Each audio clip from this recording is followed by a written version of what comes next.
Assalamu alaikum. I hope you all are well. So continuing with the series of objective part of data structures, आज इसकी जो series का video 2 है वो हम स्टार्ट करते हैं। सबसे पहले आपसे पूछा हुआ है कि the easiest case of deleting a node from a BST is the case in which the node is to be deleted from. For example अब वो कह रहा है कि अगर हमने नोड को डिलीट करना है किसी बाइनरी सर्च ट्री से, तो सबसे आसान केस जो है वो क्या है आपके पास, कि वो जो नोड है जिसको हम डिलीट करने जा रहे हैं वो क्या हो। तो अब यहाँ से देखें, फॉर एग्जांपल जैसे ये आपके पास ये पूरा फॉर सपोज़ आपके पास जो है वो बाइनरी सर्च ट्री दिया हुआ है। अब इसमें क्या होगा कि अगर तो फॉर एग्जांपल ये जो स्केयर्स आपके पास बने हुए हैं ना, लीफ नोड्स को जो इंडिकेट कर रहे हैं, जो एक्सटर्नल नोड्स हैं, अगर फॉर एग्जांपल इसको डिलीट करना है तो हम क्या करेंगे कि सिंपल पूरा एल्गोरिदम लगाएंगे और यहाँ से एक स्टेप में जो है वो सारा डिलीट हो जाएगा, ठीक है। इसके अलावा अगर कोई इंटरनल नोड होता या कोई इनर नोड होता तो उसको सॉल्व करने में, उसको डिलीट करने में बहुत सारे स्टेप्स रिक्वायर्ड होते। तो यहाँ पे जो ईजीएस्ट केस है वो क्या होता है कि लीफ नोड हो तो हम उसको इजीली डिलीट कर सकते हैं। नेक्स्ट है, if there are n elements in an array then the number of maximum steps needed to find an element. अब अगर n जो है वो आपके पास टोटल नंबर ऑफ़ एलिमेंट्स हैं जो किसी एरे में मौजूद हैं और हमने मैक्सिमम स्टेप्स फाइंड करने हैं जो कि BST में हमें चाहिए कोई एलिमेंट फाइंड करने के लिए, तो ये log 2n है। तो ये आपने फाइंड ऑपरेशन में हैंडआउट्स में पढ़ा होगा कि फाइंड ऑपरेशन में अगर हमने किसी एरे में कोई पर्टिकुलर कोई ख़ास एलिमेंट, कोई स्पेसिफिक एलिमेंट फाइंड करना है तो उसके लिए log 2n जो है वो स्टेप्स ज़्यादा से ज़्यादा चाहिए हो सकते हैं, ठीक है। तो BST का बेसिकली फ़ायदा भी यही है। क्योंकि अगर हम और कोई डेटा स्ट्रक्चर यूज़ कर रहे होते हैं, फॉर एग्जांपल लिंक लिस्ट वगैरह, तो उसमें आपको n नंबर ऑफ़ स्टेप्स जो हैं वो चाहिए होते हैं, ठीक है। तो अगर लिंक लिस्ट का पूछे तो n, और अदरवाइज़ अब BST की बात हो रही है तो log 2n। नेक्स्ट है, merge sort and quick sort both fall into the same category of sorting algorithms. What is this category? अब यहाँ पे आपने ये याद रखना है कि इसका आंसर जो है वो बेसिकली इंटरचेंज सॉर्ट है, ठीक है। यहाँ पे ये रॉन्ग मार्क हुआ है। इंटरचेंज सॉर्ट दोनों में बेसिकली क्या होता है कि मतलब इंटरचेंज के थ्रू जो है वो सॉर्टिंग हो रही होती है, ठीक है। तो अगर हम इसका बेसिक सा डिफरेंस देखें मर्ज सॉर्ट और क्विक सॉर्ट का, तो यहाँ पे आपको नज़र आ रहा होगा। देखें, जो मर्ज सॉर्ट होता है ना वो क्या करता है कि जो भी आपके पास एरे दिया होता है ना उसको पहले हाफ पार्ट में मतलब बिल्कुल 2 इक्वल पार्ट्स में डिवाइड करता है, फिर उसमें से एक पार्ट उठाता है, उसको 2 बिल्कुल अलग अलग पार्ट्स में डिवाइड करता है और साथ साथ उनको अरेंज करता जाता है, ठीक है, या असेंडिंग ऑर्डर में मोस्टली जो है उसको सॉर्ट करता जाता है, ठीक है। तो ये तो है मर्ज सॉर्ट। और क्विक सॉर्ट जो है वो स्पेस कम लेता है, उसके अलावा इतना ज़्यादा एफिशिएंट नहीं होता, और उसके अलावा ये एलिमेंट्स को क्या करता है, मतलब क्विक सॉर्ट कैसे सॉर्ट करता है कि वो कंपैरिजंस करता है पिवट पॉइंट्स के साथ। तो खैर ये डिटेल हम सब्जेक्टिव में देखेंगे। बताने का ये मकसद है कि यहाँ पे बी ऑप्शन करेक्ट है, दैट इज़ इंटरचेंज सॉर्ट। ये जो दोनों होते हैं क्विक सॉर्ट और मर्ज सॉर्ट, ये इंटरचेंज सॉर्ट कैटेगरी में फॉल करते हैं। अच्छा, अब नेक्स्ट है, one pointer of the node in a binary tree is null then it will be. अब फॉर एग्जांपल अगर एक कोई पॉइंटर जो है वो नल है तो हम कहेंगे कि ये एक्सटर्नल नोड है। अब अगर बाकी ऑप्शन हम देखें, रूट नोड, अब देखें रूट नोड तो वही होता है ना जिसके राइट और लेफ़्ट चाइल्ड होते हैं, तो ये ऑप्शन ठीक नहीं है। क्यों? क्योंकि इसका कुछ भी नल नहीं होता। इसी तरह जो इनर नोड है, इनर नोड भी हम उसी को कहते हैं जिसके लेफ़्ट और राइट चाइल्ड मौजूद हों या जो ख़ुद कहीं ना कहीं रूट के तौर पे काम कर रहा हो, तो ये भी राइट ऑप्शन नहीं है। अब आ गया लीफ नोड। लीफ नोड तो वो होता है जिसके दोनों पॉइंटर्स नल होते हैं। तो वो आपसे पूछ रहा है कि कोई एक अगर पॉइंटर नल हो तो हम उसको क्या कहते हैं, तो हम एक्सटर्नल नोड कहते हैं। नेक्स्ट है, we convert the dash pointers of binary to threads in threaded binary tree.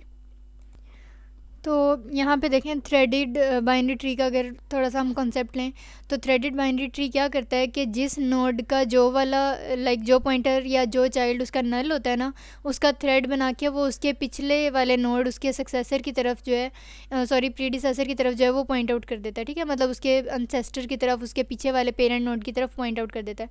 अब अगर मैं इस 15 की बात करूँ तो देखें, इसका राइट चाइल्ड तो है यानी कि 18, लेकिन इसकी लेफ़्ट पे कुछ मौजूद नहीं है, लेफ़्ट चाइल्ड इसका कोई नहीं है।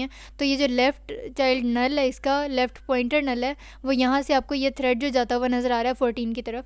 तो यहाँ पे इन्होंने हमसे MCQ में क्या पूछा है कि हम किस पॉइंटर को बाइनरी सर्च ट्री में हम थ्रेड में कन्वर्ट करते हैं जो नल होता है, ठीक है। तो अगर राइट नल हो तो हम उसको राइट थ्रेड बना देते हैं उसके पेरेंट की तरफ, अगर लेफ़्ट हो तो हम उसको लेफ़्ट वाले को बना देते हैं। तो कहने का मकसद है कि अगर नल पॉइंटर होता है तो हम उसको क्या करते हैं, थ्रेड में कन्वर्ट कर देते हैं। कब? अगर हमने थ्रेडेड बाइनरी ट्री बनाना हो, ठीक है। अच्छा जी, अब है, if the bottom level of binary tree is not completely field it depicts that the tree is not a dash. अच्छा, अब जो कंप्लीट बाइनरी ट्री होता है ना, कंप्लीट बाइनरी ट्री क्या होता है कि वो कहता है कि जो लास्ट हाइट लाइक लास्ट जो आपका लेवल है ना ट्री का, उसमें सारे मतलब एलिमेंट्स जो हैं, सारे नोड मौजूद होने चाहिए। या अगर मैं दूसरे वर्ड्स में कहूँ तो वो क्या कहता है कि जो मतलब हर नोड है उसका लेफ़्ट राइट चाइल्ड ज़रूर मौजूद होना चाहिए। ठीक है, तो अगर जो बॉटम लेवल है, जो सबसे लास्ट वाला लेवल है, अगर वो कम्प्लीटली फिल नहीं हुआ होगा तो हम कहेंगे कि ये कंप्लीट बाइनरी ट्री जो है वो हमारे पास नहीं है। अलबत्ता बाइनरी ट्री या बाइनरी सर्च ट्री ज़रूर है। अच्छा, अब नेक्स्ट है, what is the best definition of कुलियन in a hash table. तो इसमें देखें, इसका जो करेक्ट ऑप्शन है वो है two entries with different keys have same exact hash value. तो अगर इसको हम हैंडआउट्स के पॉइंट ऑफ व्यू से देखें तो फॉर एग्जांपल ये आपके पास जो है वो एक एग्जांपल दिखाई हुई है हैश फंक्शन की। अब इसमें क्या है कि 0 लेवल पे कीवी प्रेजेंट है, ठीक है, 0 इंडेक्स पे। इसी तरह 2 पे बनाना है, 3 पे वाटरमेलन है। तो कहने का मकसद है कि कुलियन इस हैश फंक्शन में तब अराइज होगी जब आपको कोई कहे कि फॉर एग्जांपल एक और फ्रूट है लाइक ऑरेंज, उसका जो इंडेक्स है, हैश इंडेक्स, वो 3 है। तो अब देखें 3 इंडेक्स पे तो पहले से वाटरमेलन मौजूद है, और जो लाइक नया जो हमने फ्रूट यहाँ पे इंसर्ट किया, ऐड किया, हम कह रहे हैं कि जो ऑरेंज है उसका भी इंडेक्स 3 है। तो यहाँ पे जो है बेसिकली कुलियन आ जाता है। तो कुलियन क्या होता है कि जब दो एंट्रीज़ को की जो है वो एग्जैक्ट हैश वैल्यू, उनका जो इंडेक्स है, अगर वो सेम हो जाए तो हम कहते हैं कि कुलियन आ गई है हमारे हैश टेबल में। ठीक हो गया। अच्छा जी, अब नेक्स्ट है, suppose that a selection sort of 100 items has completed 42 iterations, how many items are now guaranteed to be in their final spot. अच्छा, अब यहाँ पे सिलेक्शन सॉर्ट में बेसिकली क्या होता है कि जितनी नंबर ऑफ़ आइट्रेशंस होती हैं ना, उतनी ही जो है वो उसके मतलब फ़ाइनल आइटम्स जो हैं वो हमें कंफर्म होता है कि उतने ही हैं। तो यहाँ पे 42 आइट्रेशन है ना, तो अब हमें कितना पता चलेगा, कैसे पता चलेगा कि मैक्सिमम कितने ज़्यादा आइटम्स जो हैं इन 100 में से वो अपनी सही जगह पे अपने फाइनल स्पॉट में मौजूद हैं, जिनको हमने बाद में मूव नहीं करवाना। तो 42 टाइम्स आइट्रेशन किया ना, तो इसका मतलब है कि 42 ही आइटम्स अपनी जगह पर आ गए हैं। कब? सिलेक्शन सॉर्ट में। इसी तरह अगर यहाँ पे 55 होता तो हम कहते हैं कि 55 एलिमेंट्स अपनी जगह पर आ गए हैं। अच्छा, अब नेक्स्ट है, सपोज यू इम्प्लीमेंट अ मिन heap, consider the different areas below, determine that the one that can not possibly be a heap. अब हमने क्या डिटरमिन करना है? अब हमें 4 जो हैं वो एरे की मतलब ऑप्शंस दिए हुए हैं, और हमने बताना है कि इसमें से कौन है जो मिन हीप नहीं हो सकता। अब आपने क्या करना है, आपने एक पेन पेंसिल लेना है और पेज पे इन सब एरियाज़ को आपने ड्रॉ करके देखना है, मिन हीप बनाना है। कैसे बनाते हैं, ये क्विज़ की जो वीडियोस हैं उनमें मैंने वैसे काफ़ी डिटेल से डिस्कस किया हुआ है, या लेक्चर्स में। आपने सबसे पहले क्या करना है कि जब फर्स्ट एलिमेंट होता है ना, उसको बना देना है रूट। अब उसके अलावा जैसे हम हीप डेटा स्ट्रक्चर जब बना रहे होते हैं ना, तो हम उसमें कंपेयर नहीं बेसिकली कर रहे होते पहले, बस पहले को आपने रूट बनाना है, फिर लाइक रूट बन गया ना, अब इसका लेफ़्ट चाइल्ड बना दें 18, राइट चाइल्ड बना दें 20, फिर 18 का लेफ़्ट चाइल्ड बना दें 22, इस 18 का राइट चाइल्ड बना दें 24, फिर 20 का लेफ़्ट चाइल्ड बना दें 28 और 20 का राइट चाइल्ड बना दें 30। तो इस तरह जब आप पेन पेंसिल पे करके देखेंगे तो हमें पता चलेगा कि ये वाला जो ऑप्शन है ना, इसको जब हम मिन हीप में कन्वर्ट करेंगे तो यहाँ पे 30 जो है, या इस तरह से मैंने अभी थोड़ी देर पहले इसको ड्रॉ किया, बट आई डू वांट कि इसको आप खुद एक बार जो है वो प्रैक्टिस कर लें, ताकि ज़्यादा जो है वो कॉन्सेप्ट क्लियर हो जाए। तो बेसिकली कहने का मकसद ये है कि इस ऑप्शन में क्या होगा कि कोई इस तरह का नोड आएगा कि उसके चाइल्ड की वैल्यू जो है वो कम होगी और रूट की ज़्यादा होगी, तो यहाँ पे मिन हीप जो है उसका रूल वायलेट हो जाता है, और ये करेक्ट ऑप्शन है। अच्छा जी, अब नेक्स्ट है आपके पास, which of the following statement is correct about find X operation. अब फाइंड एक्स में क्या करना होता है कि हमने रूट को रिटर्न करना होता है। ठीक है, हम पीछे पीछे ट्रैवर्स करते जाते हैं अनलेस आपके पास जो है वो रूट अपीयर नहीं हो जाती। ठीक है, उसके अलावा which of the following statement is not correct about find operation. One idea might be to use a tree to represent each set, since each set in a tree has the same root thus the root can be use to name the set.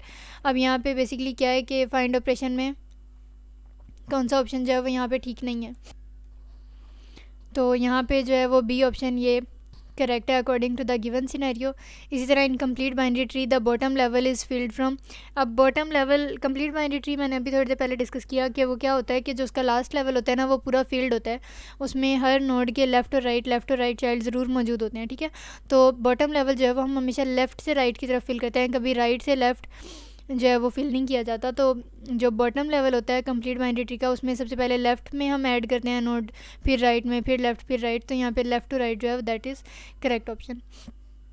So that was all about part 2 of preparation video of CS301 and practical. इसमें अगर कोई Curie या अगर मैंने कोई wrong mark किया हो तो you can always drop a comment and I will answer your questions. Thank you.